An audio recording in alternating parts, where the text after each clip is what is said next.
Hello everyone, welcome in session 10, जिसमें कि आज हम देखेंगे कि पेंशन कैसे विड्रॉ किया जाता है फ्रॉम पीएफ अकाउंट। इसके पहले सेशन में मैंने पीएफ के बारे में डिटेल बताया हुआ है, कौन से फॉर्म अप्लीकेबल है, किस तरह से उसे प्रोसेस किया जाता है, even the contribution of employ and employer, ये भी मैंने पूरी तरह क्लियर किया हुआ है अर्लियर सेशंस में। इसके पहले जो 9 सेशन हो चुके हैं, प्लीज़ बेल आइकॉन पे क्लिक कीजिए, जिससे कि आप वो सेशंस आप देख पाएंगे पूरी तरह एंड डिटेल में। अभी हम देखते हैं कि पेंशन विड्रॉ कैसे किया जाता है पीएफ अकाउंट से। ओके, पहली बात तो पेंशन स्कीम क्या होती है, एम्प्लॉय पेंशन स्कीम क्या होती है। तो ये एक स्कीम होती है जिसमें कि जब एम्प्लॉयर, जिस तरह से मैंने पहले बताया था कि एम्प्लॉई और एम्प्लॉयर का जो कंट्रीब्यूशन होता है पीएफ अकाउंट में वो इक्वल होता है, जैसे 12%। उसमें से जब 12% एम्प्लॉयर पे करता है तो 12% में से 8.33% एम्प्लॉय सैलरी के जो पीएफ अकाउंट में है एज अ पेंशन सबमिट होता है, और बचा हुआ जो परसेंटेज रहता है वो पीएफ अकाउंट में सबमिट होता है। But in case of employ 12% जो रहता है ये एज इट इज़ पूरा PF account as a PF बोल के ही इसे जब डिडक्ट किया जाता है तो 12% एज अ पीएफ लिया जाता है पूरी तरह। बट एम्प्लॉयर के केस में ये 8.33% आउट ऑफ 12% में ये एज अ आपको पेंशन दिया जाएगा, और बाकी का जो परसेंटेज बचता है वो एज अ पीएफ उसमें कंसिडर किया जाता है। अभी देख सकते हैं कि आप पहली बात पेंशन विड्रॉ कैसे कर सकते हैं या फिर क्या सिनेरियोज है उसमें।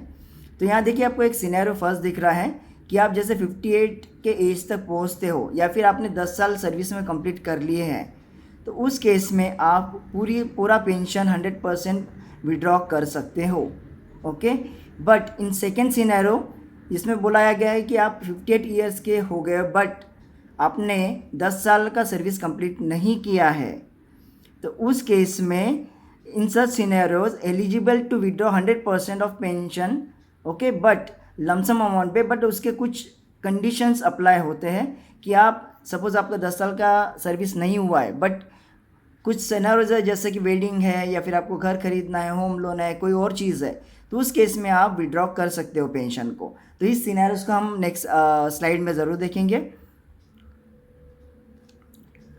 यहाँ आप देख सकते हैं थर्ड सिनेरियो। ओके, सपोज आप 50 ईयर्स तक पहुंच गए हो एंड 10 ईयर्स का सर्विस भी आपने कंप्लीट किया हुआ है। ओके, इस केस में विड्रॉ योर पेंशन जो रिड्यूस बाय 24% से आप विड्रॉ कर सकते हो। इसमें जो फॉर्मूला आपको दिया गया है इसमें आप देख सकते हो। इवन फोर्थ सिनेरियो है कि सपोज आपने 50 साल भी कंप्लीट नहीं किए और 10 साल भी आपने कंप्लीट नहीं किए सर्विस में। Okay, so in this scenario you can withdraw your pension only if you have completed at least 6 months of the service and been unemployed for the 2 months। मतलब ये होता है कि आपने सपोज 50 ईयर्स भी कंप्लीट नहीं किए हैं, 10 साल की सर्विस भी कंप्लीट नहीं की है, पर आपने 6 मंथ से ज़्यादा सर्विस यानी आपने जॉब किया हुआ है और 2 महीने तक आप पूरी तरह अनएम्प्लॉयड हो, इट मीन्स कि आपके हाथ में जॉब नहीं है, तो उस केस में आप पीएफ को विड्रॉ पीएफ एंड पेंशन दोनों चीज़ें आप विड्रॉ कर सकते हो। यहाँ देखिए डिफरेंट सिनेरियोज है जिसकी मैंने बात की थी इसके पहले कि आप किस कंडीशंस में किस वे से आप पेंशन को एंड पीएफ को विड्रॉ कर सकते हो। सपोज आपका रिटायरमेंट का है 60 ईयर का, तो डेफिनेटली आपको उसमें तो बाय डिफ़ॉल्ट मिलना ही है, या फिर आपने रिज़ाइन किया हुआ है पर 2 महीने तक आपको कोई जॉब नहीं लगा है, उस केस में आप दोनों PF as well as pension आप विड्रॉ कर सकते हो। सपोज टर्मिनेशन होता है तो उस केस में भी कर सकते हो। वेडिंग एक्सपेंस, अभी वेडिंग एक्सपेंस में होता है कि आपको 50% ऑफ द ईपीएफ कंट्रीब्यूशन जो रहता है वो आप विड्रॉ कर सकते हो, नॉट 100% बट 50%। एंड सपोज आप कहीं माइग्रेट कर रहे हो किसी और कंट्री में, आप पूरी तरह माइग्रेट कर रहे हो, तो उस केस में आप पूरी तरह विड्रॉ कर सकते हो। ओके, इसके बाद का भी सिनेरियोज है जैसे कि होम रिनोवेशन, जैसे मैंने कहा था, या फिर होम लोन रीपे करना है आपको, उस केस में भी आप विड्रॉ कर सकते हो। या फिर आपको कोई डिसेबिलिटी होगी है, कोई बीमारी होगी, तो उस केस में भी आप विड्रॉ कर सकते हो। या फिर अभी कैसा होता है कि for the employer specially, suppose वो अपना बिजनेस बंद कर रहे हैं या फिर पूरी तरह वाइंड अप कर रहे हैं, तो उस केस में वो पूरा पीएफ एंड पेंशन विड्रॉ कर सकते हैं। पर सपोज़ किसी एम्प्लॉय का पीएफ और पीएफ या फिर पेंशन विड्रॉ नहीं की गई है, किसी भी एक भी एम्प्लॉय की टिल द एंड, तब तक बिजनेस जो रहता है उसका जो पीएफ अकाउंट है वो क्लोज नहीं कर पाते हैं। ओके, सो उसके बाद का सीनियर आप देख सकते हो इन ऑपरेशनल अकाउंट। ओके, टिपिकली जब 3 साल तक आपका अकाउंट ऑपरेशनल नहीं है तो आप पूरी तरह विड्रॉ कर सकते हो। Okay, death of the employ होती है, नॉमिनेशन जो रहता है, इसके पहले मैंने फॉर्म बताए हुए हैं मेरे अर्लियर सेशन में कि किसी का जो सपोज डेथ हो जाता है which is a employed person का, तो उनके रिलेटिव्स पर्टिकुलर फॉर्म भर के पीएफ एंड पेंशन को विड्रॉ कर सकते हैं। तो आप प्लीज़ अर्लियर सेशन देखिए जिसमें कि फॉर्म्स मैंने क्लियरली और पूरा डिटेल में मेंशन किए हुए हैं विद द डिटेल। अभी देखिए इसमें कौन कौन से फॉर्म्स हैं। फॉर्म 10C विड्रॉ के लिए यूज़ होता है। ओके, सपोज उसके अलावा पेंशन अमाउंट के विड्रॉल के लिए if employ service period is less than 10 years, तो फॉर्म C आप अप्लाई कर सकते हो। Form 10C can be use to transfer your EPS balance from the one employ to another one. इसका मतलब ये होता है 10C ही आप फॉर्म भरोगे। सपोज आप एक कंपनी छोड़ के दूसरी कंपनी ज्वाइन करते हो, तो उस केस में अर्लियर जो आपका पूरा पीएफ एंड पेंशन है वो पूरी तरह ट्रांसफ़र किया जाएगा नेक्स्ट अकाउंट में या फिर नेक्स्ट एम्प्लॉयर के अकाउंट में। मे बी द आपका हो सकता है कि आपका यूएन नंबर और पीएफ नंबर सेम रहे, या फिर किसी केस में उन्होंने सपोज नया जनरेट किया हुआ है तो आप अर्लियर अकाउंट का पूरा पीएफ एंड पेंशन नए अकाउंट में शिफ्ट कर सकते हो फॉर्म 10C फिल कर। ओके, सो इसके अलावा फॉर्म 10D भी है जिसमें कि you can claim a monthly pension after the employees retirement. Suppose आपको लगता है कि पूरे तरह पेंशन विड्रॉ नहीं करनी है, तो मुझे लगता है कि मुझे चाहिए कि मंथली मुझे पेंशन मिले against the pension which has been I would say जो मेरा अकाउंट में मेरा आज तक का इतने सर्विस का पूरा पेंशन जमा हुआ है वो पेंशन मुझे मंथली मिले, तो उसके लिए फॉर्म 10D मैं फिल कर सकता हूँ। ओके, उसके अलावा 10 ईयर्स ऑफ सर्विस क्लेम जब करना है आपको तो वो भी आप फॉर्म 10D में कर सकते हो। या फिर आपका एम्प्लॉय का एज होता है 58, तो उसको भी आप कर सकते हो। यहाँ देख सकते हो 4th पॉइंट है the maximum pension an employ can get under EPS is 7,500 per month and the minimum is ₹1,000 per month. इसका मतलब ये होता है कि पेंशन जो जितना भी, एक तो मैक्सिमम या फिर मिनिमम एक स्लैब दे के रखा हुआ है जिसमें कि 1,000 बाई डिफ़ॉल्ट उनके पेंशन में जाना ही चाहिए एंड मैक्स टू मैक्स 7,500 तक जाना चाहिए।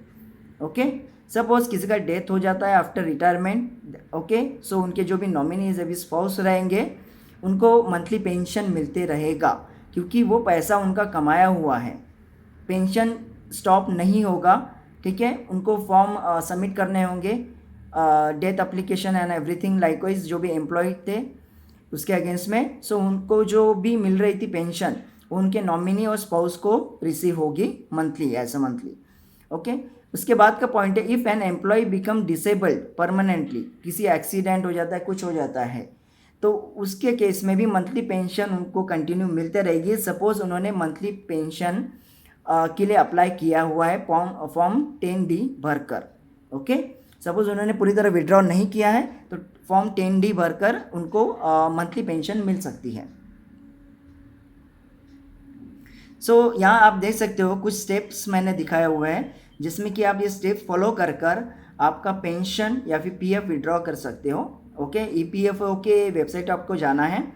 Okay, for employees option select करना है, उसके बाद UN वगैरह आपका पासवर्ड वगैरह डाल के आपको एंटर करना है उसमें, एंड देन उसमें आप जब फॉर्म में जाओगे क्लेम ऑप्शंस में तो यूज़ फॉर्म 10C पे क्लिक करोगे। ओके, तो उसके बाद आप प्रोसीड कर सकते हो आपका पूरा डिटेल एंटर करके इसमें कि जब आपको जो भी पेंशन या फिर पीएफ विड्रॉ करनी है। ओके, सो उसके अलावा भी आप suppose last 4 digit of your bank account number and click verify. अभी क्या होता है मोर और काफ़ी लोगों को पता होता है कि सपोज़ आपको पीएफ या फिर पेंशन विड्रॉ करनी है तो इसके पहले दो चीज़ें होती है जो कंपलसरी आपको फुलफ़िल करनी होती है। एक तो है आपका बैंक डिटेल पूरा डाल के उसको वेरीफाई करना होता है।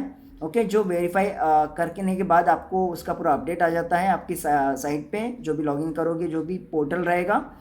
उसके अलावा पैन कार्ड का भी वेरिफिकेशन होता है। तो पैन कार्ड जब आप फिल करते हो, पैन कार्ड का डिटेल फिल करते हो, तो ये पैन कार्ड का डिटेल आपके एम्प्लॉयर मतलब आपके कंपनी को जाता है, जिस कंपनी से आपका पीएफ डिडक्ट हुआ है। एंड वो जब अप्रूव करते हैं पैन कार्ड, तभी जाके आप, जब दोनों चीज़ें वेरीफाई हो जाती है, PAN card as well as the bank account, तो उसके बाद ही आप पीएफ एंड पेंशन विड्रॉ कर सकते हो। ओके, सो प्लीज़ ये दो चीज़ें ख्याल रखिए, काफ़ी इंपॉर्टेंट है। इसके अलावा भी आप आधार कार्ड पे ओटीपी जो भी रहेगा आता है, जो भी मोबाइल नंबर रहेगा उसके ऊपर। ओके, सो वैलिडेट करने के बाद आपका क्लेम फॉर्म पूरी तरह सबमिट होता है इसमें। सो मैं कुछ स्क्रीन आपको दिखा देता हूँ, देख सकते हो आप यहाँ। फॉर एम्प्लॉई सर्विसेज में आप जाके ले सकते हो, फॉर एम्प्लॉयज़ सिलेक्ट करके देन आप लॉगिन कर सकते हो। एंड देन लॉगिन करने के बाद आप देखिए यहाँ फॉर्म दिख रहे हैं, different forms are there. 10C भी है और 10D भी है, जो हमने अभी डिस्कस किया।